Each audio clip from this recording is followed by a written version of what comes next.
Colin, creo que tienes algo en mente. Claro que sí. Los llevaré rápidamente porque tenemos más material para exponer. Les diré las cosas que tomaron lugar entre 1973 a 1975. Este ha sido hasta este punto la última vez que el pueblo de Dios tuvo la oportunidad de experimentar un reavivamiento y reforma en la iglesia adventista del séptimo día. Fue el segundo intento de Dios en esta iglesia. 1888 fue la primera vez que hizo un gran esfuerzo para redirigir a su pueblo a un verdadero reavivamiento y reforma. Dios está ansioso porque eso ocurra.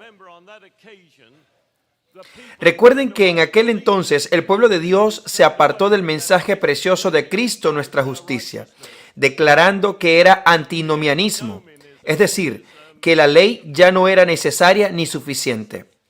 Escuchen, hermanos y hermanas, nosotros no somos legalistas y tampoco somos antinomianistas, sino que colocamos juntos tanto la ley como el evangelio, enlazándolos juntos, como Dios lo hace en su palabra, y así fue como se presentó otra vez en 1973. Yo recién me había convertido en el presidente del Departamento de Psicología de la Universidad de la Unión de Columbia.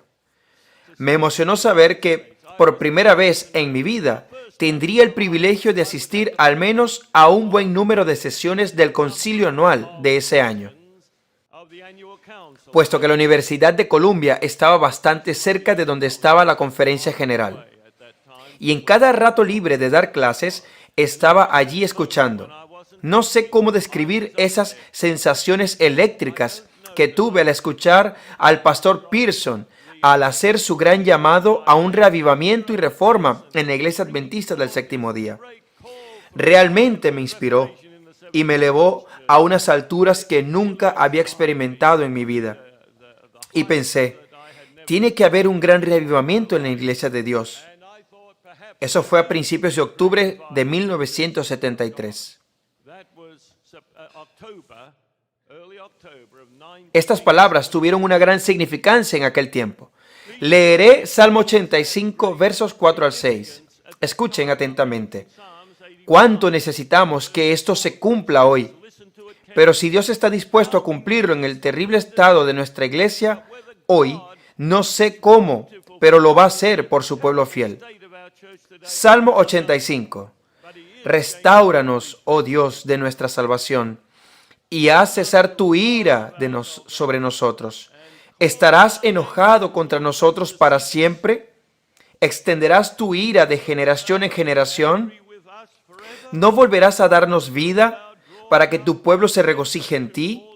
Muéstranos, oh Jehová, tu misericordia y danos tu salvación.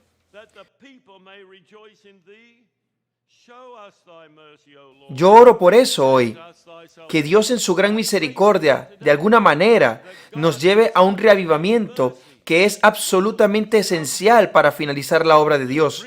Y eso comienza con cada uno de nosotros, todos los que escuchan y ven esta presentación.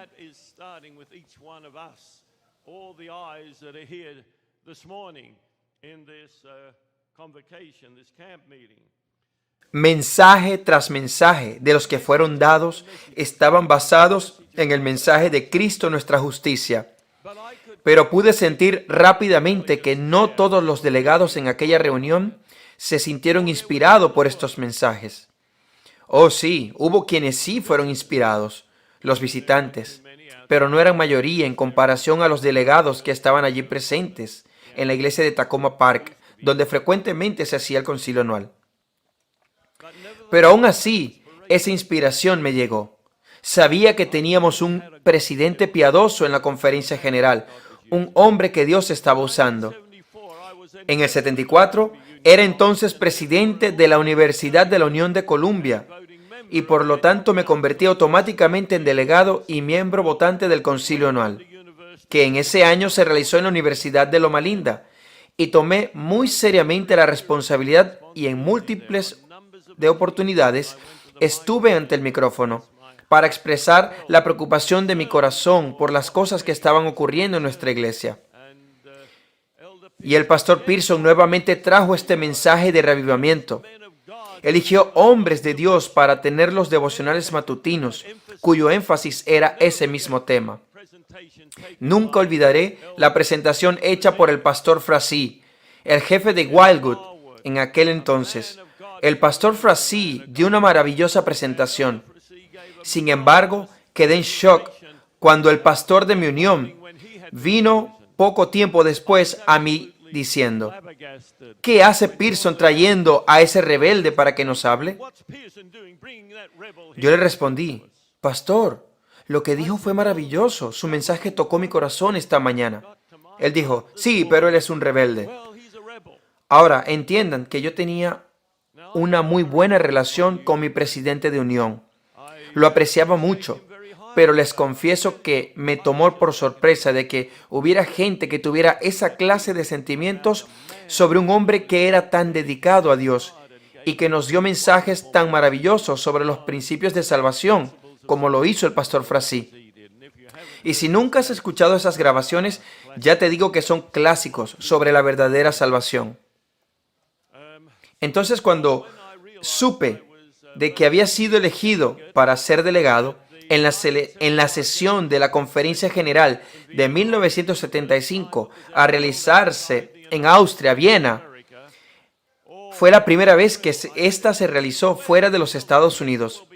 Sentí una gran emoción, pues me dije: aquí es donde el pastor Pearson tendrá la oportunidad de presentar este mensaje de manera mundial.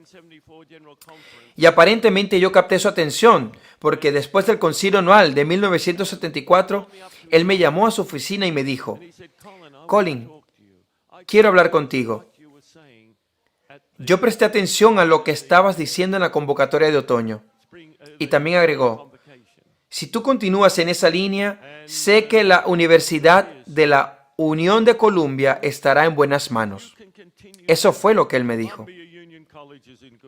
Yo estaba en shock. No me había dado cuenta que él había prestado atención. Y a partir de allí fue el comienzo de una amistad que no se acabaría sino hasta que él pasó al descanso en enero de 1989, es decir, un periodo de 15 años. Con gran anticipación, volé con la delegación de la Unión de Columbia, en un vuelo charter donde muchos de los líderes de la Conferencia General también estaban. Pensé: si este avión se cae, pues se llevará muchos líderes de esa iglesia. Pero gracias a Dios no pasó, pues Dios nos cuidó.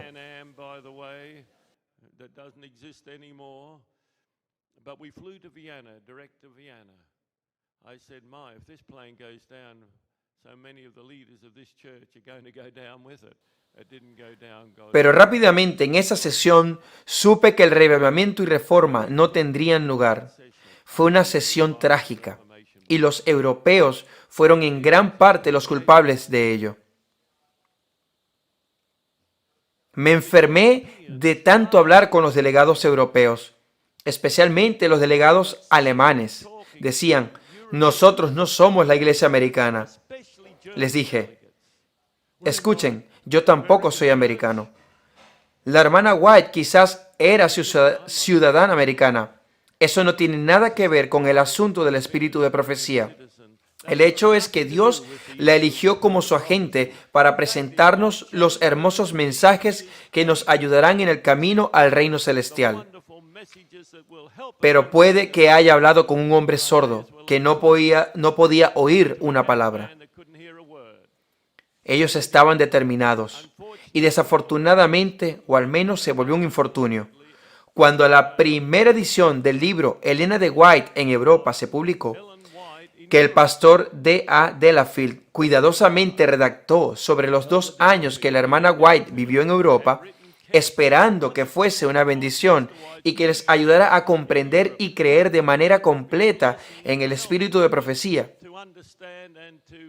El artista que hizo la portada del libro colocó doble borde de amarillo a verde en la foto de Elena de White. Y los europeos dijeron: esto es idolatría, porque colocaron halos alrededor de la hermana White.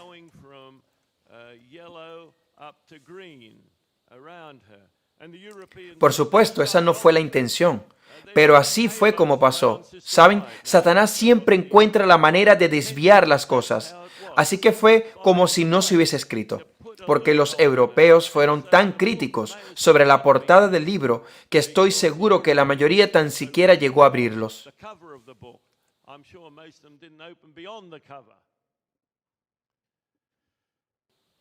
Después, mi hermano y yo, con el pastor Burnside, estuvimos predicando en Carolina del Norte, en la iglesia de Hendersonville, en 1985, 10 años después de aquella sesión.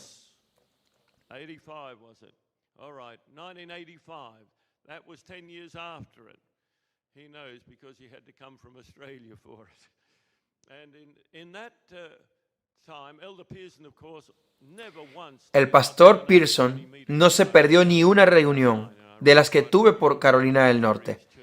Llevé a cabo algunas reuniones en la iglesia de allí, así que un día nos invitó a un almuerzo en su casa. Y entonces le preguntamos qué fue lo que pasó en 1975.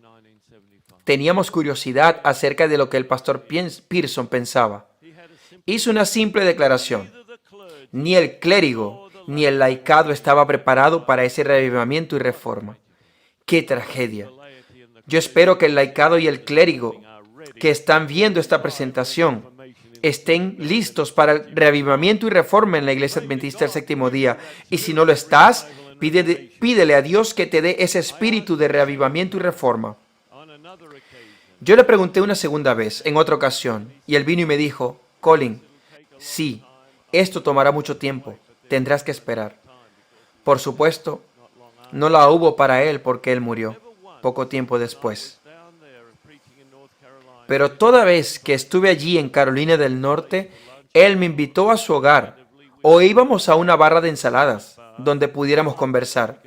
Nunca vino a Washington sin antes avisarme y decirme, Colin, voy a Washington. ¿Existe la posibilidad de vernos, aunque sea una vez, y conversar?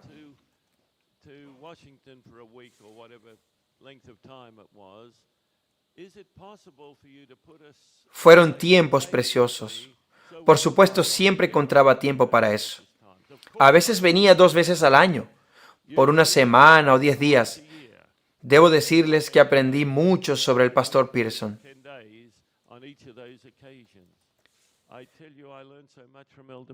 Pero como pueden ver, él estaba muy cargado. Su primera carga fue la división del Sur Pacífico. Vio lo que se estaba formando en 1974. En 1974, la revista Adventista publicó su magnífica edición especial sobre la justificación por la fe. ¿Alguno tiene una copia de eso? Si hay algún asunto que debiera ser reimpreso, debería ser ese, la justicia por la fe.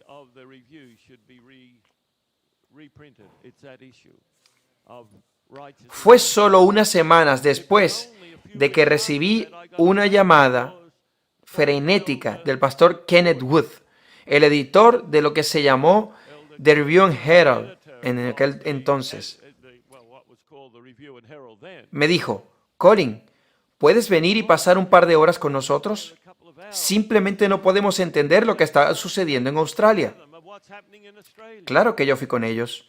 Estaba Herbert Douglas, el doctor Herbert Douglas, en aquel entonces editor asociado de la Review and Herald, y yo llevé conmigo al doctor Blanco, mi decano académico.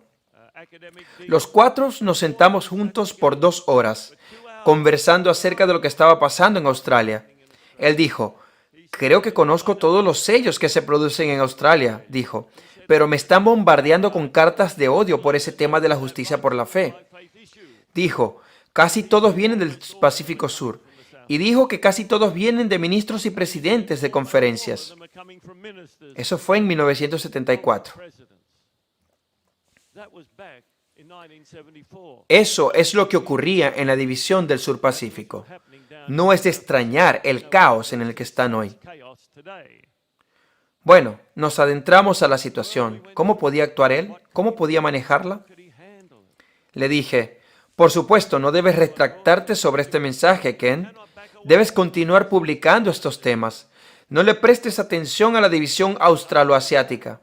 Así era como se llamaban entonces. No les prestes atención. Publica el mensaje. Y él decidió hacerlo. Eso acabaría en casi siendo forzado a renunciar después de 6 años, pero lo hizo. Era un hombre de Dios. Él avanzó.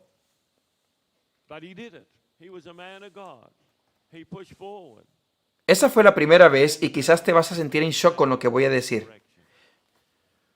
Fue la primera vez que pensé en la importancia de la naturaleza humana de Cristo.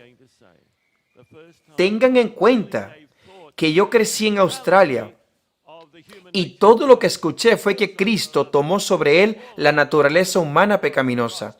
Ningún predicador habría dicho algo diferente en aquellos días.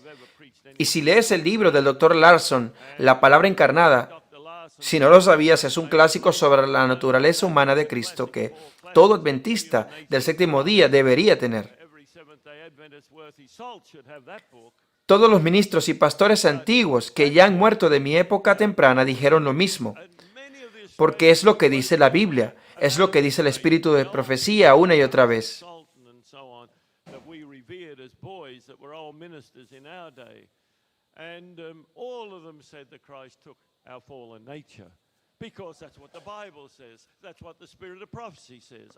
Así que hubo esfuerzos por avanzar en este tema importante. Y durante los diálogos con el pastor Ken, dijo, ¿saben? El verdadero asunto básico en la justicia por la fe es la naturaleza humana de Cristo. Es decir, que tomó nuestra naturaleza caída. Por supuesto, yo estaba de acuerdo con él, de que Cristo tomó nuestra naturaleza caída, porque con eso crecí. Nunca lo estudié, ¿saben? Cuando estamos en unísono con otras personas, tendemos a no estudiar las cosas. Así que, al regresar a casa con el doctor Jack Blanco, miré a Jack y le dije, mira Jack, sobre todo lo que Ken y Herb dijeron hoy, estoy de acuerdo. Pero no estoy seguro que la centralidad de la justicia por la fe está conectada con la naturaleza humana de Cristo. Pero también dije, he llegado a pensar que nunca lo he estudiado. Tuve el gran shock de mi vida. El doctor Blanco me miró y me dijo, yo tampoco. Y le dije, Jack, pero tú tienes 4 grados teológicos y nunca has estudiado quién fue Cristo. Tenía un bachillerato en teología, una licenciatura en teología, un máster en divinidad y un doctorado en teología. 4 grados en teología y nunca estudió quién era Jesús, al menos al respecto de su naturaleza humana. Le dije, escucha Jack, me comprometeré a estudiar cada momento disponible que tenga por mi propia cuenta. Así es que debemos actuar con cosas así. El doctor Blanco me dijo, yo me uno en el mismo compromiso. Me tomó 5 semanas en mi tiempo libre para investigar en la Biblia y el espíritu de profecía. Eventualmente, quedé absolutamente convencido de que lo que me dijo el pastor Wood era la verdad. ¿Cómo puedes tener el mensaje de Cristo, nuestra justicia, si ni siquiera sabes quién es Jesús? O si tienes una falsa perspectiva de quién es Jesús. ¿Cómo puede ser mi ejemplo o sustituto si no fue tentado en todo como lo somos nosotros, pero sin pecar? ¿Cómo podría no serlo? Y si tenía una naturaleza diferente de la mía, ¿cómo podría ser esa clase de ejemplo para mí?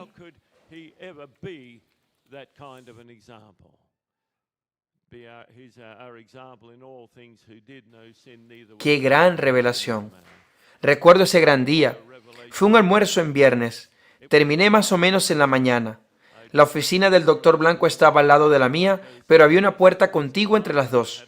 No tuvimos que salir por el pasillo. Podíamos sencillamente entrar internamente. Y ese viernes le dije, Jack, he estado estudiando como dije que lo haría, sobre la naturaleza de Cristo, y quiero decirte lo que he descubierto. El pastor Kenneth Wood estaba absolutamente en lo correcto. El asunto en cuestión es quién fue Jesús como nuestro Salvador. Nunca olvidaré la mirada del doctor Blanco viéndome con ese brillo en sus ojos, diciéndome, Colin, yo he estado estudiando también y he llegado a la misma conclusión. Puedo decirles que fue otro de esos momentos eléctricos de mi vida, saber que mi decano académico había llegado a la misma convicción sobre la naturaleza humana de Cristo. Nos arrodillamos en su oficina y agradecimos a Dios y nos regocijamos de que el Señor nos hubiese guiado a esa hermosa verdad. Hermanos y hermanas, debemos investigar. Por eso es que las herejías entran a nuestra iglesia. Y no te plantes y digas, no creo. Mejor es que averigües por qué no crees. Bien, lo dejaré hasta aquí por el momento, pero por supuesto esto no es el fin de esta historia.